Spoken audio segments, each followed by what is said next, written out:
Hey guys, Happy New Year! Jumping in here for our Instagram Live today. I hope you can hear me. Let me know if you can hear me, especially Dr. Patel. I know you're already here. So, hi everybody. So glad you're here.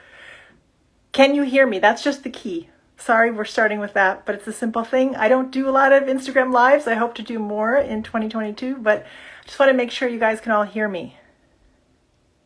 If you can't, it's a problem, but let's try. Perfect. Thank you. I'm going to bring Dr. Zara Patel on today to talk about smell training. And I know a lot of you have had a lot of questions about it. There's a lot in the press. We hear a lot about it, but we don't always know what it is, if it's right for us. Does it even work? All those questions I'm going to ask Dr. Patel to answer for us today. So what I'm going to do is see if I can get her on. Hey everybody, I'm so glad you're here. All right, let's see if I can.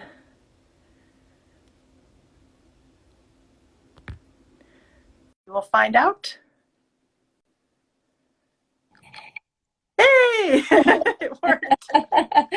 I don't do this a lot, sorry.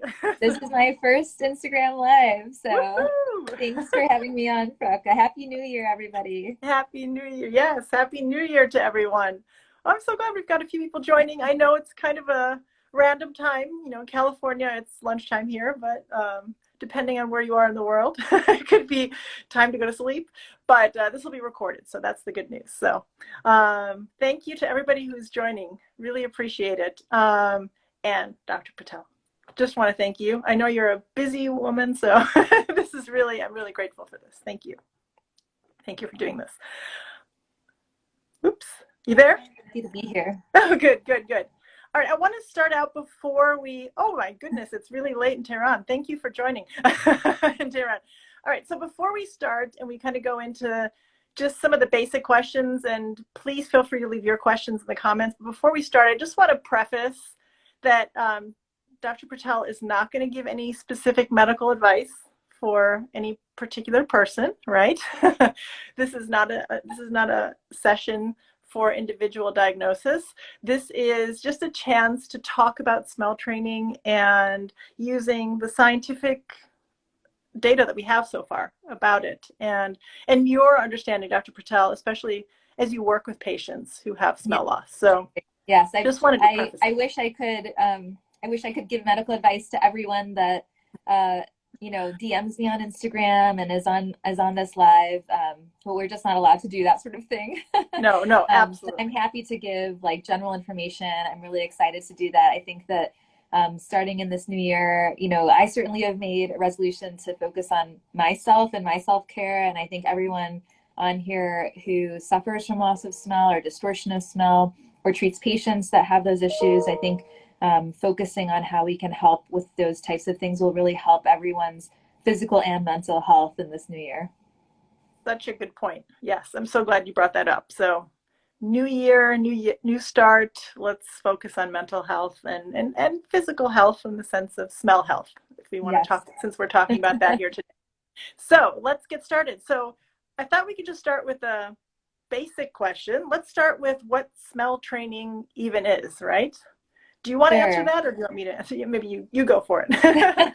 So I can start, and then join in with whatever you have to add. I would say that it's basically just a structured smelling protocol. It's retraining your brain to smell in the same way that if someone had a stroke and they couldn't move their arm, they would go to physical therapy and work really hard on getting that arm moving again. Well, when people cannot smell, the best way to retrain your brain, those olfactory nerves in the nose, to regenerate, kickstart the regenerative process that's inherent to the olfactory system, make the correct connections back to the olfactory bulb, and then thereafter the correct connection back to the olfactory cortex. That is what we're trying to do with this structured smelling protocol. And it's basically, starting with 4 different scents. The ones that we usually start with are based on many, many studies that we've done. So it's rose, lemon, eucalyptus, clove, And the reason that we choose these scents is that they're in different categories of smell. So they stimulate different types of olfactory receptor neurons in the nose to wake back up and hopefully kickstart that regenerative process that they should have. And then, Brooke, I'll let you talk maybe a little bit about the protocol that you have people do. I usually tell them twice a day, and I usually tell people that it takes a really long time to regenerate nerve. And so I actually tell people to not stop doing this for 6 months. Okay, good. Yeah, so I have my jars here. So it doesn't have to be these exact jars. And in my program, obviously, we set you up, we help you set this up. But what you're doing is really taking these 4 different scents, as Dr. Patel said. I label them too. It's really important, I think, to label them because we don't know which jar smells like what since we don't have good smell function. So labeling is really important. And you just literally go through one by one for about 20 seconds is what I usually tell my smell trainers to just, take little bunny sniffs. And there's a whole bunch of stuff that we could talk about in terms of what to think about. A lot of it is based on scent memories. So using scents that you Yes. have an association with from the past, maybe you want to mention that too. Yeah, so number one, I'm glad you mentioned just small sniffs because some people will come to me having heard of this and they'll demonstrate. I always have people demonstrate to me how they're doing it if they've already started. Uh-huh. There's so many different things that people have heard out there or read online. And some people are doing really big dramatic sniffs into Yes. their and honestly, that is not as helpful as just regular breathing in and out through the nose because really what you're doing when you're doing these huge dramatic big sniffs in, you're stimulating the trigeminal nerve receptors much more than the olfactory receptors in that case. And you're sort of, confusing the picture in your brain. You're defocusing the input away from just the olfactory input to all this other input that's going on. And so I tell people, just normal breathing in and out through the nose. That's all you have to do. It doesn't have to be any particular like huge breath in through the nose. And then I agree. I tell people 15 to 20 seconds for each. It doesn't take a long time. And, it really is important that people focus their memory on what that smell used to smell like to them, what it's supposed to smell like. This is especially important for people with parosmia or distortion of smell, because when they're smelling something, they may be getting some terrible, like a chemical sense of smell or a rotten or something bad. And instead of focusing on that, focusing on what the smell is supposed to smell like is really what can create these correct connections to be, sent back to the brain. It's really interesting to me that even just 10 years ago, we didn't even know that the adult mammalian brain had the ability to form new synaptic connections and remodel itself. But it does. We know that now, and you can take advantage of that.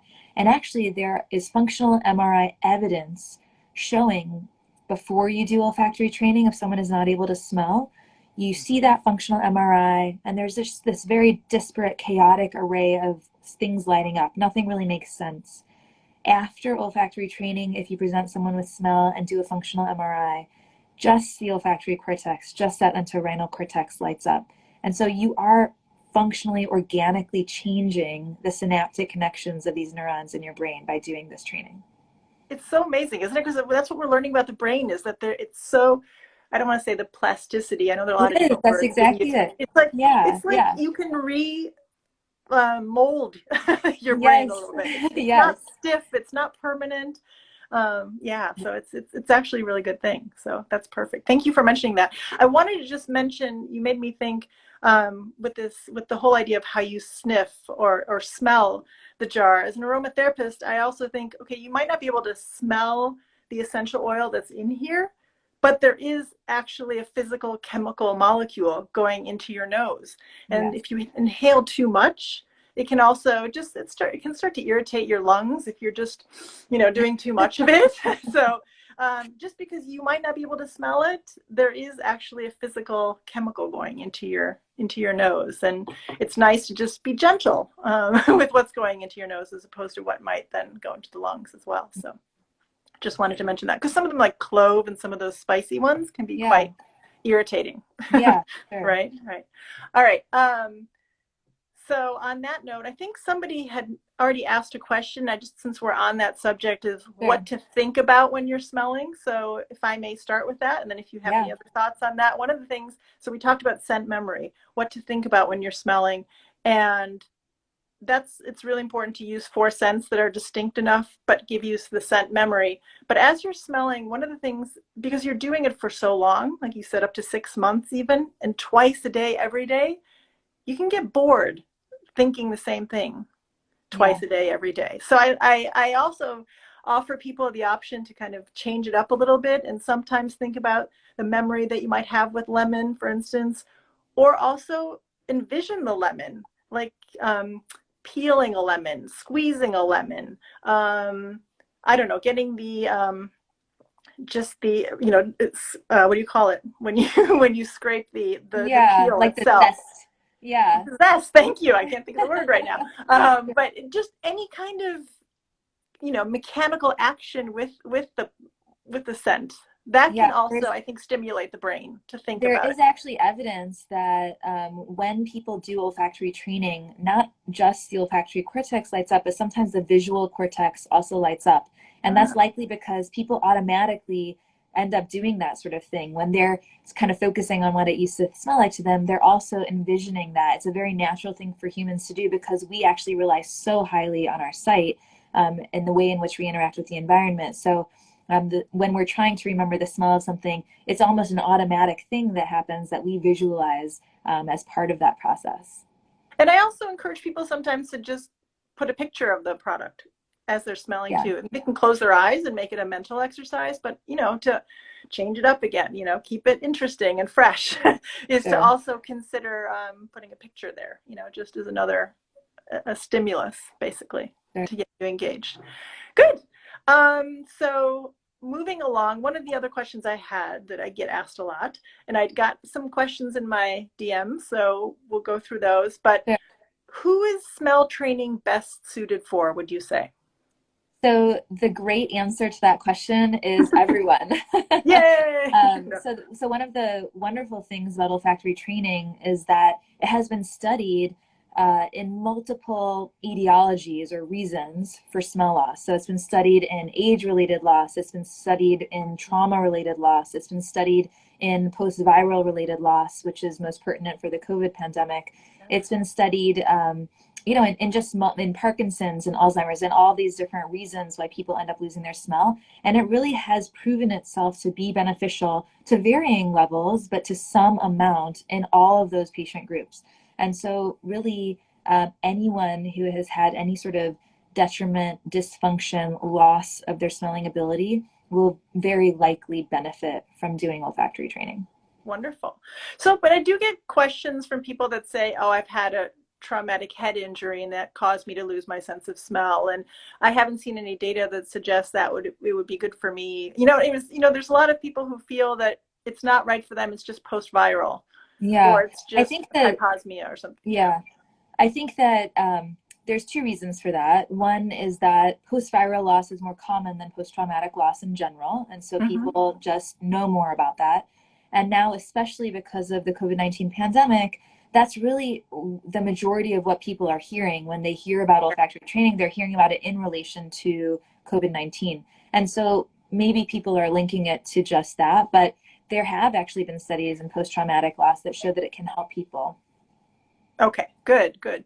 No, I think it's wonderful, and I'm glad you're putting that information out there because, like you said, everybody's just hearing it's for COVID, or if you have, and then the other question is, if you've had smell loss of some sort for, I don't know, 10 years, let's say, is it going to even work for you if you've had it for so long? Yeah, that's a tough one. And Mm-hmm. it's honestly a tough conversation to have with patients because I would never want someone to give up hope and think that there's nothing more that they can do. I will Mm-hmm. say that, as I mentioned with you before when we've talked, the two things that predict most whether or not we can bring someone's smell back are number one, their age. The Okay. younger we are, the more likely we are to be able to regenerate our nerves in our body, anywhere in our body, including the olfactory nerves. And number two, the duration of loss before a definitive intervention is taken, like olfactory training. And so it is tough when people have had loss for 10, 20, a lifetime of years, when they come in and wonder if there's anything we can do. The shortest answer to that is probably not. It is unlikely that after 10 years, you're going to be able to do something. Now, there's a few caveats to that. For example, if someone's loss is related to sinus or nasal inflammation, and they just have had a bunch of polyps for 10 years in their nose, those are people who we can actually definitely bring their smell back sometimes. And so, it really depends on the cause of the loss. Something like post-traumatic loss 10 years out is a much less likely thing to be able to bring back. It doesn't mean it's impossible, but it does mean it's much less likely.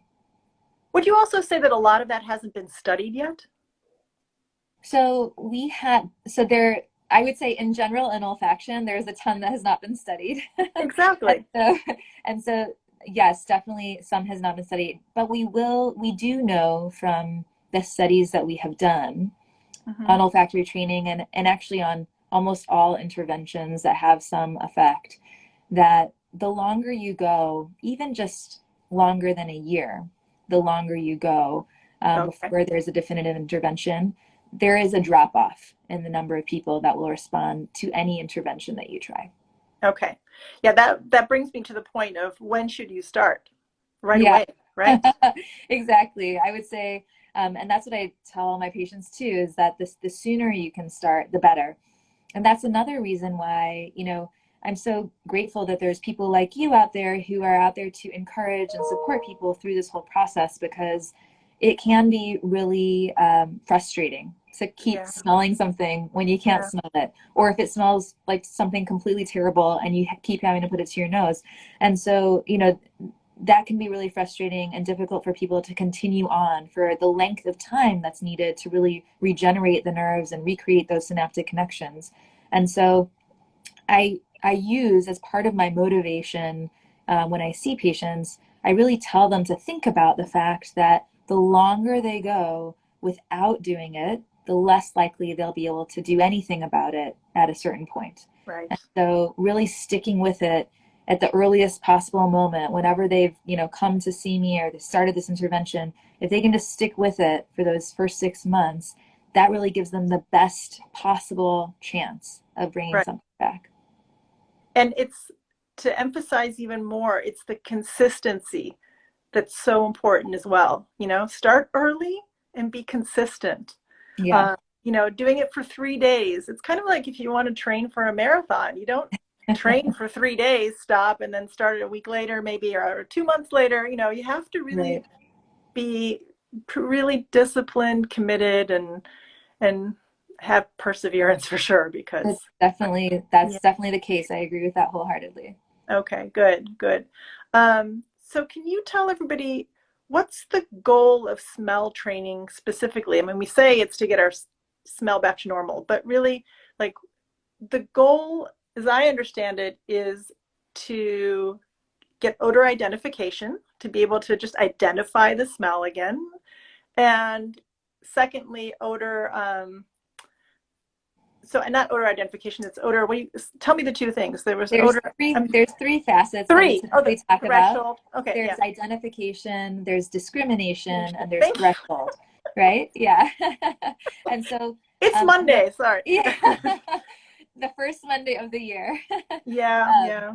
So yeah, I actually, one of the ways in which we test people's smell in the clinical setting is an identification test. It's one of the fastest type of tests that we can give people, instead of testing all of those different facets, which takes a much longer time and is less likely to be able to get done in a clinical setting. I use all those facets in my research, but in just seeing patients in clinic, we just choose the identification test. Okay. Now, I will say that, sometimes when I see patients back 6 months after they've started, they'll tell me anecdotally that they can definitely pick up on things more in their environment, different odors that they weren't able to before. But when they do that identification test, they don't score that much different, or it's not significant to them. And the reason for that is that threshold is actually one of the first things to come back. And Uh-huh. so when they talk about being able to pick up on things in their environment, but then they're not able to score differently on that identification test, that's okay. That's still improvement. That just means that we haven't tested for that particular facet. But, being able to start picking up on things in your environment is the very first step of developing the entire olfactory ability again. No, that's great. That's so true. Um, how about, can you talk a little bit about, I knew you kind of touched on it a little bit, but remind everybody what kind of happens as you're smell training. What's happening biologically and neurologically? Uh, Yeah, so the first step is, often when people have smell loss or smell distortion, the problem is that natural inherent regenerative process within the olfactory system has been damaged and stopped. okay. So usually, if you haven't had some large inflammatory or traumatic insult to that system, about every 4 to 6 months, you have turnover of all the olfactory neurons that are in your nose, and they're replaced by new ones. And that's a process that takes place throughout our lifetime. The olfactory nerve is actually unique in all the other cranial nerves in that it has the ability to do this. And that's what we're trying to take advantage of. The training is the first step in giving a continual structured input to that system to try to wake back up that regenerative process. So there are basal cells, stem cells within the olfactory epithelium, that lining where the olfactory neurons are born and start growing. And they can send the signals to start that process of neuronal regeneration. So that's the first key, the first step. The second key step is for those neurons to make the right connections within the olfactory bulb, which sits right above the base of the skull at the base of the brain, right? So right above this thin plate of bone that's in a little bit kind of between your eyes, those Mhm. thin little neurons are supposed to go up through that thin plate of bone and synapse connect to these areas called glomeruli, which are basically just bundles of nerves, and connect in the right spot so that you actually smell eucalyptus when you are holding eucalyptus to your nose. You're actually smelling rose when you hold rose to your nose, as opposed to having some other weird or random scent, right? And Okay. then the third step of that is for the next connective process going from that olfactory bulb back to the olfactory cortex to go and synapse in the right connection. And along the way, I've sort of very simplified it a whole lot Of and course, sped I it up am. because there are millions of interneurons in that entire process, inhibitory neurons, modulating neurons, neurons that are sort of affecting the signal as it's sent back at each step of the way. And so that entire process is, although on the surface quite simple, very complex. And in order for that entire complex process to take place, that's where the consistency and the length of time, the duration really is important. Okay. Thank you. That's really helpful. Um, all right. So here's a question I get asked a lot. Does smell training even work? It gets I all the time people are like, does it really work? I hear it doesn't really work. And what Yeah, what is your answer to that? yeah. I actually tell people when I tell them about it in the clinic, it's so simple. You might think, is this really going to work? Yeah, yeah. Because it's so simple. But yes, olfactory training has the highest level of evidence that we use for any intervention in medicine, randomized controlled trials.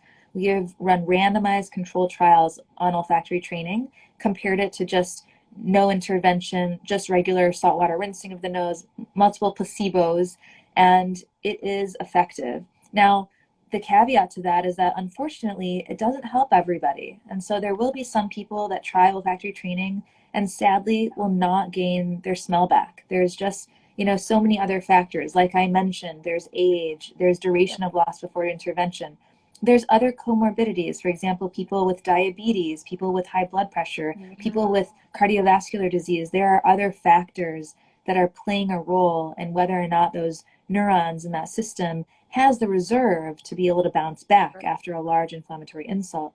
And so unfortunately, it does not help everybody, but I can say that in trials where we've enrolled many patients, it has a significant benefit compared to placebo. So yes, it is really doing something. Okay. No, that's an honest, really great answer, I think. I mean, it's not for everyone, but it helps many. So Yeah. that's the Yes. point. Okay. And then you mentioned briefly, but if you could just emphasize it again, when can people start to see results? I mean, I get asked that too. Like, Yeah. So some how patient do I people, have to be? yeah, so people have to be very patient is the Yeah. short answer. Um, Yes. so I would say that, the sooner you get started after your initial loss, the sooner you will find benefit, most likely. But if it's already been 6 months to a year since you lost your sense of smell, it will likely take that same amount of time to see a major difference. So that's why I usually don't have people follow up until about 6 months after I initially see them, because it really can take that long. And, that's where I really talk with patients through the process of not getting discouraged, not giving up. It's very likely that they will go many months before they see a significant improvement in their smell, but it doesn't mean that it's not coming. It doesn't mean that it's not going to happen. It just means that it takes a long time. Okay. Okay. Now, I have a lot of people that have parosmia, because that's Yes. very common now, especially with COVID.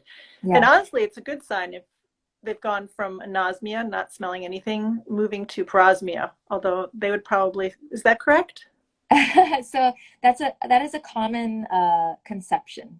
Okay, I well would say, then yeah, clarify I it. I don't want to get it would wrong. I don't want to get it wrong. Well, I would say that that is potentially a good sign that, there's still olfactory neurons there to pick up on some scent, and they're sending a signal back to the brain.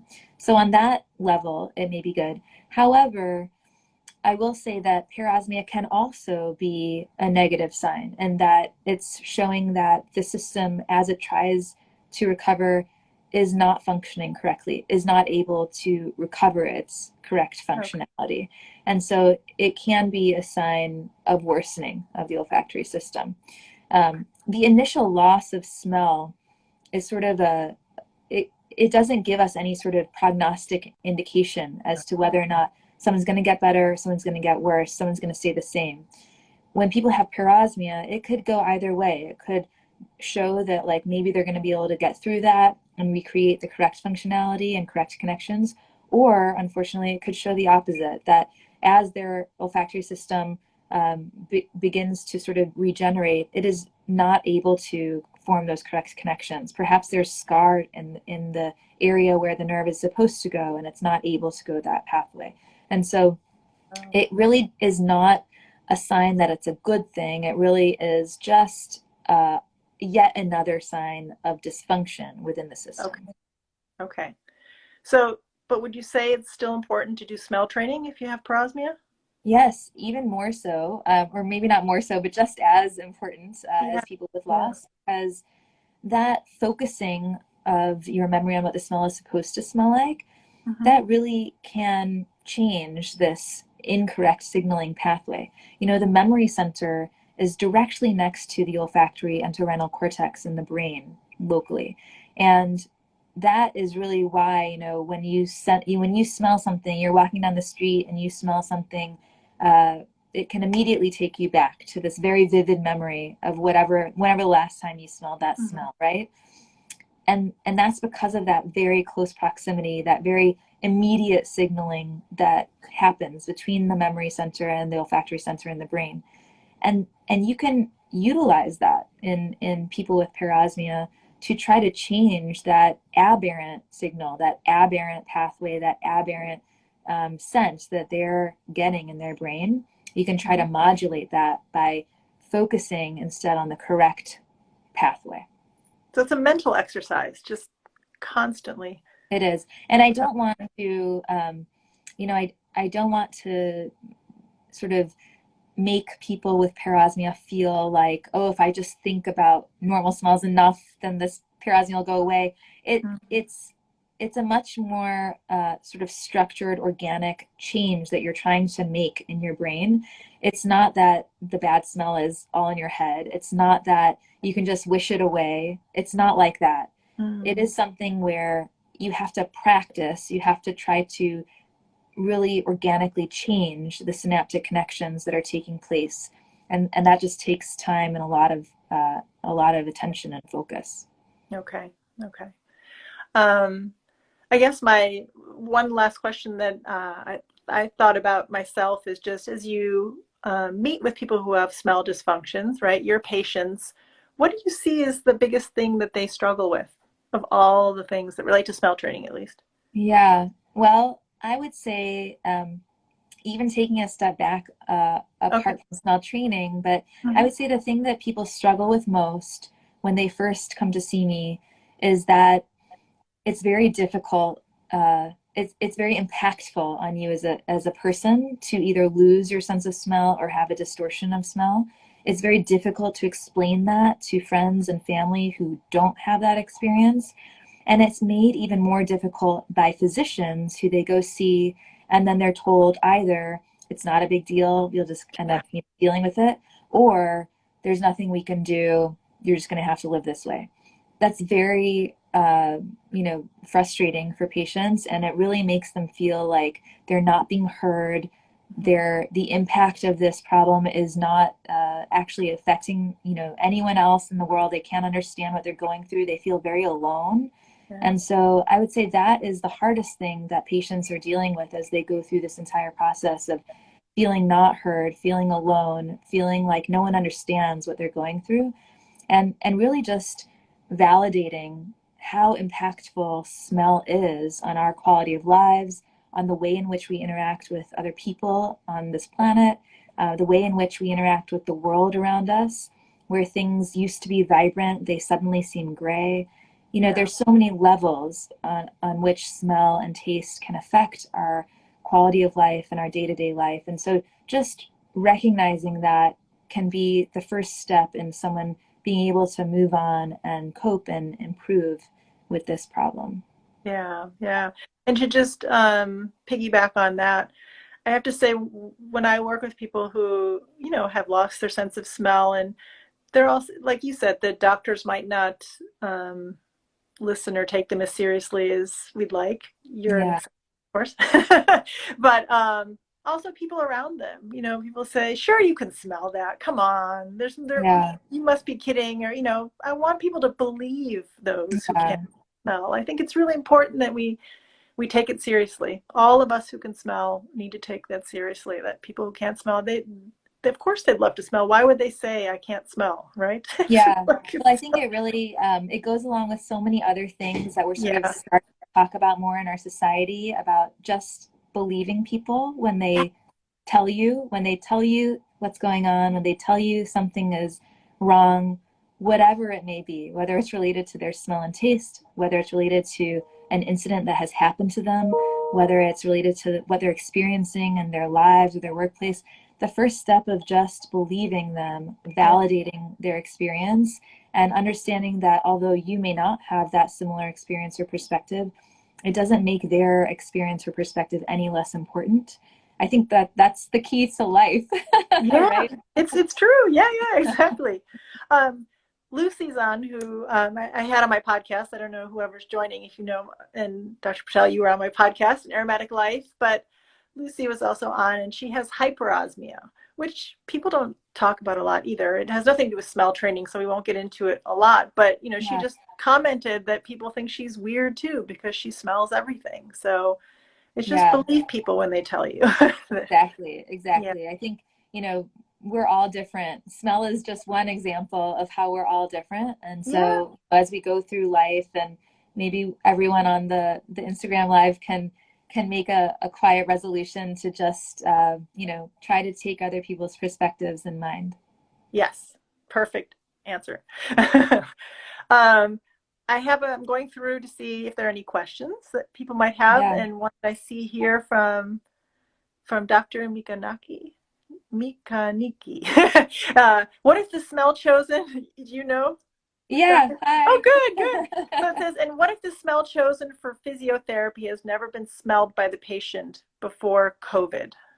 Yeah, so that's really important. And I do actually always ask all my patients if they remember what those four odors smell like. They're the ones that I Okay. usually start with: the lemon, the rose, the clove, and the eucalyptus, because some people, especially people who maybe grew up in different cultures. Yeah. For example, we have a large Asian American population here in the Bay Area, and so if someone's grandmother is visiting, she grew up in, somewhere in Asia or Southeast Asia, they wouldn't necessarily have smelled all of those smells. And so really asking them as part of that process whether they recognize it, whether they will remember it, that's the key, right? Yeah. And so if they don't, then you shouldn't use those smells. You should Right. use smells that they are familiar with. And there's plenty within that Within each that category to choose profile. from. Yeah, exactly. Exactly. So you're not limited to those four. No. She also asked, do you recommend closing your eyes and imagining the smell? So Yeah, yes. so we talked about that a little bit at the Yes. beginning. I think, Yes. closing your eyes and visualizing is great. The most important thing is your memory. Focusing your memory on what it used to smell like is the most important thing. Everything else you do around that is great and wonderfully additive and can keep people more engaged, like you were saying, Frauke, but Yeah. really focusing on that memory of what it used to smell like, what it's supposed to smell like, that is the key. Okay. Wonderful.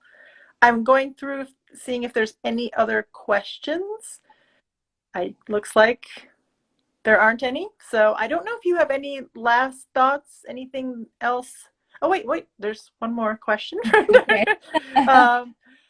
Do you recommend intranasal vitamin A or intranasal steroids along with smell training?